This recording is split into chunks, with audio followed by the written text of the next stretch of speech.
আসসালামু আলাইকুম ওয়া রাহমাতুল্লাহ। সবাই কেমন আছেন?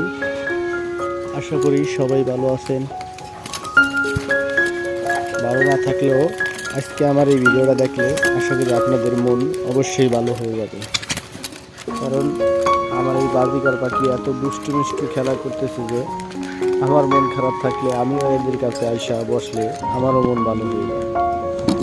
আজকে আমি গাছের পাতা ছিঁড়ে দিছি, এত সুন্দর করে যারা ছিঁড়ে ছিঁড়ে খাইতেছে তা দেখে আমি ভিডিও করতে শুরু করে দিলাম।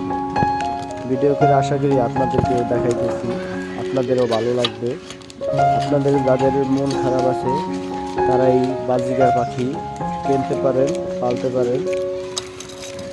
আমার কাছে টিয়া কালার পাখিটা অনেক ভালো লাগছে। এই পাখিটি অনেক সুন্দর দুষ্টু দুষ্টু খেলা করতেছে। বাজিকার পাখি আপনারা পালতে পারেন। এটিতে কোনো জয় ঝামেলা নেই। সারাদিনে একবার আদার দিলে আর এটি ধারে কাছে আসা লাগে না। ঘরে যে কোনো এক চিপায় পালা যায়।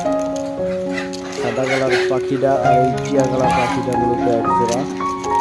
এরা খুব শিগগিরই ডিম পারবে, বাচ্চা হবে। আস্তে আস্তে এরা আরও অনেকগুলো পাখি হবে। এই পাখিগুলো পেলে কোনো লস নাই। আশা করি যাদের মন খারাপ আছে তারা এই বাজিকার পাখি পালবেন। এদের ধারে কাছে আইসা বসলে সবারই মন ভালো হয়ে যাবে। আমি পাখিদেরকে মূলত শস্যের দানা খাওয়াই থাকি, আর গাছের পাতা ছিঁড়ে দিলে অনেক সুন্দর করে খায় এবং খেলা করে। আমার এই পাখিটির মধ্যে আমার কাছে সাদা কালার পাখিটা আর টিয়া কালার পাখিটা অনেক ভালো লাগছে। আপনাদের কাছে কোন কালার পাখিটা ভালো লাগছে তা একটু কমেন্টে বলে যাবেন।